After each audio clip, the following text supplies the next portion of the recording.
DST की वजह से हेयर फॉल नहीं होता है। डीएसटी तो हर एक लड़कों में होता है, लड़कियों में भी होता है, लेकिन सभी लोग गंजे नहीं होते हैं। अगर डीएसटी की वजह से हेयर फॉल नहीं होता है, हम लोग गंजे नहीं होते, तो असली वजह क्या है जिस वजह से हम लोग गंजे होते हैं, और वो वजह को हम लोग कैसे फिक्स कर सकते हैं, कैसे उससे बच सकते हैं। डीएसटी कैसे हमारे लिए बहुत इंपॉर्टेंट है। और जब भी आप सिर पे हाथ घुमाते हो तो आपके हाथ में जब बाल आते हैं तो बाल के पीछे ना एक व्हाइट या ब्लैक कलर का एक बॉब जैसे रहता है। क्या वो डीएसटी है, क्या वो हेयर फॉलिकल है, क्या वो झड़ने के बाद आपके सिर पे दोबारा बाल नहीं आते? तो ये सब क्वेश्चन का मैं आंसर करूंगा, तो वीडियो को लास्ट तक देखते रहना। देखो, टेस्टोस्टेरोन कितना जरूरी है आप सभी को पता है। टेस्टोस्टेरोन की वजह से ही हम लड़के हैं। अगर टेस्टोस्टेरोन कम मात्रा में होता तो हम लड़की होते। जब भी हम लोग माँ की पेट में होते ना, तब भी यही डिसाइड करता है कि हम लड़का होने वाले हैं या लड़की होने वाले हैं। और टेस्टोस्टेरोन जितना पावरफुल है ना, उससे ज्यादा पावरफुल है डिहाइड्रोटेस्टोस्टेरोन यानी कि डीएचटी। और ये डायरेक्टली नहीं बनता है, उसके पीछे एक एंजाइम होता है 5 अल्फा एंजाइम, जो कि डिसाइड करता है कि हम लड़का होंगे या लड़की। और जब भी हम लोग लड़का होकर पैदा हो जाते हैं, उसके बाद जब भी हमारा जवानी स्टार्ट होता है, जहां पे मूछ दाढ़ी आना स्टार्ट होता है, अपने शरीर पे चेस्ट वगैरह में बाल आना चालू होता है, या हमारा जो वॉइस है वो लड़कों जैसा होने लगता है, यानी कि थोड़ा डीप वॉइस होना चालू हो जाता है, या हमारे शरीर में ज्यादा मसल्स होते हैं एज कम्पेयर टू लड़कियां। ये सब कुछ डिसाइड करता है टेस्टोस्टेरोन और डिहाइड्रोटेस्टोस्टेरोन। ये दोनों बहुत इंपॉर्टेंट है। और जैसे कि आपको मैंने बताया कि अपने दाढ़ी पे, मूछ पे और बॉडी हेयर में ये बहुत बड़ा इंपॉर्टेंट रोल निभाता है। अगर यही अपने बॉडी में हेयर को ग्रो कराता है, तो अपने स्कैल्प में बालों को गिरने में कैसे मदद कर सकता है, यानी कि उसको हेयर का श्रिंक क्यों करेगा वो, तो बॉडी में हेयर ग्रोथ में मदद करता है। तो ये आप कैसे समझ लो कि देखो, सूरज का रोशनी हमेशा पृथ्वी पे आता रहता है। सूरज उतना ही दूरी में है, पृथ्वी उतना ही दूरी में, उसका दूरी कम तो होता है साल में कुछ टाइम पे, लेकिन मोटा मोटी उतना ही दूरी में है। लेकिन हम लोग क्या बोलते हैं, सुबह के टाइम पे और शाम के टाइम पे जो धूप आता है, हमारे शरीर के लिए बहुत फायदेमंद होता है, क्योंकि उसमें विटामिन डी रहता है, अपने शरीर के लिए फायदा करता है। लेकिन वही धूप अगर दोपहर को आता है, तो हम क्या बोलते हैं कि हमारा जो स्किन है उससे जल जाता है, टैनिंग हो जाता है, सेल्स उसमें मर जाते हैं, तो हमारे शरीर को नुकसान पहुंच जाता है, यहां तक कि कैंसर तक कॉज कर सकता है। तो समझ लो कि ऐसा ही कुछ होता है। डीएसटी हमारे बॉडी के लिए बहुत इंपॉर्टेंट है। वो हमारे शरीर के अंदर बालों को उगाता है, अपना मसल्स को ग्रो कराता है, वॉइस को डीप कराता है, यानी कि आपको मर्द बनाता है। ये सब कुछ करता है। यहां तक कि जो हम लोग बच्चे पैदा करेंगे ना, उसमें भी टेस्टोस्टेरोन का एक बहुत बड़ा हाथ है। सेक्सुअल हेल्थ जितना भी है, उसके अंदर टेस्टोस्टेरोन का बहुत बड़ा हाथ होता है। ये कितना भी जरूरी क्यों ना हो जाए, हमारे स्कैल्प में जो बाल झड़ते हैं ना, इसी की वजह से झड़ते हैं। लेकिन आपको स्टार्टिंग में मैंने बोल दिया था, डीएसटी की वजह से हम लोग गंजे नहीं होते हैं। गंजा होने का सबसे बड़ा रीजन है अपना स्कैल्प के ऊपर जो बाल है, उसका जो फॉलिकल है वो। तो हमारे पूरा बॉडी में जो हेयर का फॉलिकल्स होता है वो, और अपने स्कैल्प के ऊपर जो हेयर का फॉलिकल होता है, ये दोनों में काफी अंतर होता है। अपना बॉडी का जो हेयर का फॉलिकल्स होता है वो डीएसटी रेजिस्टेंस होता है, यानी कि वो डीएसटी कितना भी आएंगे ना, उल्टा उसको वो ग्रो करने में मदद करते हैं, ज्यादा से ज्यादा ग्रो कराता है, उसको श्रिंक नहीं करता है। लेकिन वही स्कैल्प का जो बाल होता है, उसको वो डीएसटी की वजह से वो खुद से श्रिंक होने लगता है, और कुछ टाइम बाद वो डेड हो जाता है। आज के डेट में 50% से ज्यादा लोग अपने 30 साल की उम्र तक, मतलब कि कोई लड़का है अगर उसका उम्र 30 हो रहा है, तो उसमें से 50% लोग जो है हेयर फॉल का शिकार हो रहे हैं। और अगर लड़कों का उम्र 50 तक चला गया ना, तो वो बढ़ के 80% हो जाता है। यानी कि लगभग आज के डेट में हर 10 में से 8 लोग हेयर फॉल का शिकार हैं। जो हम लोग का अंदर जो डीएसटी है, जिस वजह से शरीर में जो बाल है वो अच्छा उगता है, और स्कैल्प के अंदर वो प्रॉब्लम क्रिएट करता है, ये सब कुछ है ना हमारे हाथ में नहीं है। अब ऐसा कुछ भी नहीं कि आप कुछ फूड वगैरह चेंज कर दोगे तो सही हो जाएगा, क्योंकि ये सब कुछ है ना माँ की पेट से डिसाइड हो गया था। ये सब कुछ जो अपने जीन्स के अंदर होता है। जीन्स क्या होता है आपको भी पता होगा। हम लोग जो पैदा हुए ना, तो मदर साइड से 23 जीन्स और फादर साइड से 23 जोड़ी जीन्स, यानी 46 जीन्स होता है।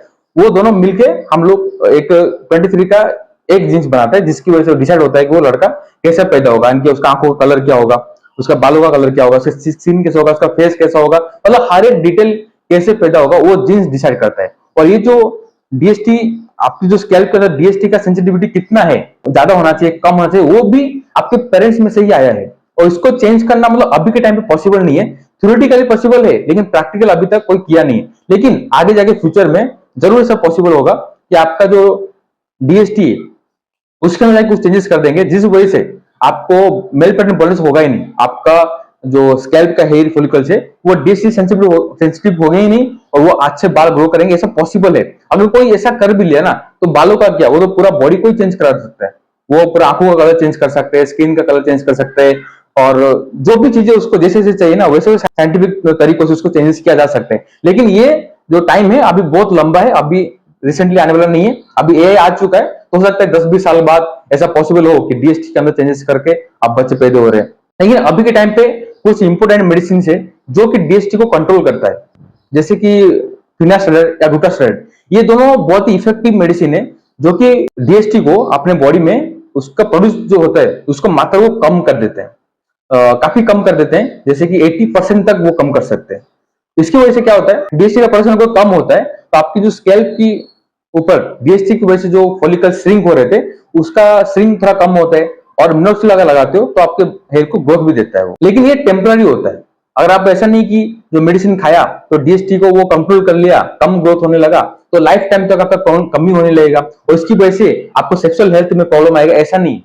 क्योंकि ये तभी तक काम करते हैं ना जब तक ये मेडिसिन खाते रहोगे। ये जो टेस्टोस्टेरोन है या डिहाइड्रो टेस्टोस्टेरोन है ना, ये बॉडी में रेगुलरली बनता रहता है, हर रोज बनता है, हर टाइम बनता ही रहता है। तो जब आप मेडिसिन खाओगे तो कुछ समय तक वो बंद रहेगा। जैसे आपका खाना बंद कर दोगे तो 10-15 दिन के बाद ही वो दोबारा अपना बॉडी उसको रिकवर कर लेगा, दोबारा डीएसटी को प्रोड्यूस कर लेगा। तो ये कोई परमानेंट इलाज नहीं होता है। इससे आप ऐसा मत सोच लो कि कोई साइड इफेक्ट है या गलत है, ये अच्छी बात है ना। अगर अपने बॉडी को डीएसटी इतना जरूरत है तो हम लोग क्यों इसको ब्लॉक करना चाहते हैं बालों के लिए सिर्फ?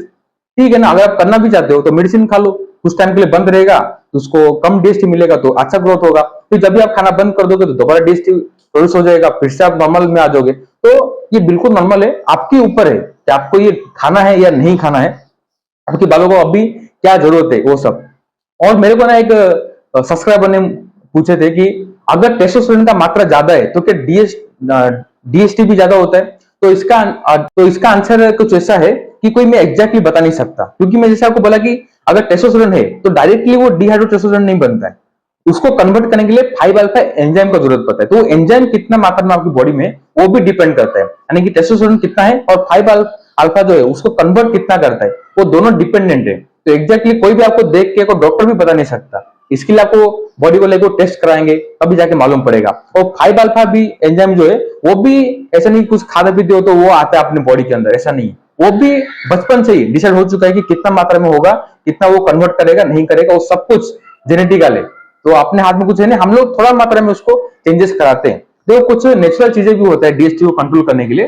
पंपकिन सीड्स होता है, पंपकिन सीड्स अगर आप खाते हो तो डीएसटी को थोड़ा मात्रा में कंट्रोल करता है। अभी इससे पहले ना मैं आपको बताया था कि फिनास्टेराइड और ग्लूटास्टेराइड का मेडिसिन होता है जो कि डीएसटी को 80% तक ब्लॉक कर देता है। और ये पता है जो पंपकिन सीड से वो कितना रिड्यूस करता है? आप जान के हैरान हो जाओगे, ये सिर्फ 1% करता है। कहां 80% डीएसटी को ब्लॉक करता है, ये कहां 1% ही डीएसटी को ब्लॉक करता है। तो ये आप खा लो, नुकसान नहीं है, लेकिन बेनिफिट से तो बहुत दूर है। 1% डीएसटी को ब्लॉक करके क्या ही तुम कर लोगे? तो मेरा तो सही से नहीं है कि अगर आपको सही में डीएसटी को ब्लॉक करना चाहते हो तो उसके लिए फिनास्टेराइड या ग्लूटास्टेराइड का मेडिसिन खाओ। पंपकिन सीड से खा लो, लेकिन ये ज्यादा उम्मीद मत रखना क्योंकि वो 1% ही काम करता है। और आपको वीडियो की स्टार्टिंग में ना मैंने आपको बोला था कि जब भी आपका हाथ में कोई बाल गिरता है तो उसकी साइड में ना लास्ट में एक बल्ब जैसा स्ट्रक्चर रहता है, व्हाइट कलर का होता है, ब्लैक कलर का होता है। मुझे कई सारे लोग है ना इसके बारे में पूछते रहते हैं, कमेंट में पूछते रहते हैं। मैं कभी इसके बारे में बता नहीं पाया हूँ। कमेंट में लिख के आंसर करने की कोशिश करता हूँ लेकिन कभी क्लियरली बताया नहीं था। आपको ये इस वीडियो से लिंक नहीं है लेकिन आपको बताता हूँ।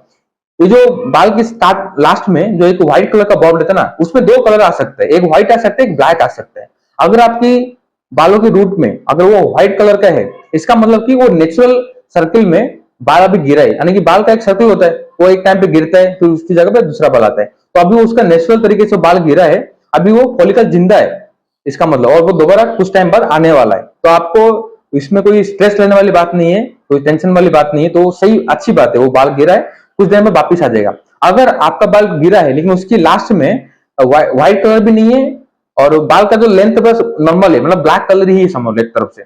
अगर ब्लैक है, सिंपल से तो ब्लैक है, इसका मतलब कि बाल अभी सर्कल पूरा नहीं किया और बीच में टूट गया है। वो रीजन कुछ भी हो सकता है, स्ट्रेस की वजह से गिर गया या कोई शैम्पू यूज करते हो उसकी वजह से वो कमजोर होकर बाल टूट गया, ऐसा कोई भी रीजन हो सकता है, लेकिन वो नेचुरल नहीं है। लेकिन उसकी वजह से भी डरने की बात नहीं है, उसका रूट अभी भी है। तो दोनों ही केस सही है, लेकिन अगर ज्यादा मैं ऐसा मानूंगा व्हाइट वाला ज्यादा सेफ है। अगर आपका ब्लैक मुंडी आ रहा है उसके अंदर ब्लैक कलर का रहता है और गिर रहा है, इसका मतलब कहीं ना कहीं कुछ ना कुछ गलत हो रहा है, आपका बाल सब झड़ रहे हैं, आपको ट्रीटमेंट का जरूरत है।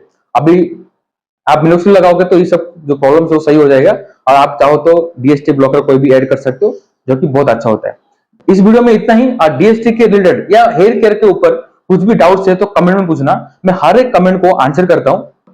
नेक्स्ट वीडियो मैं कौन सी टॉपिक में बनाऊं वो भी आप कमेंट में मुझे बता सकते हो। और वीडियो में यहां तक बन गए तो thank you so much for watching.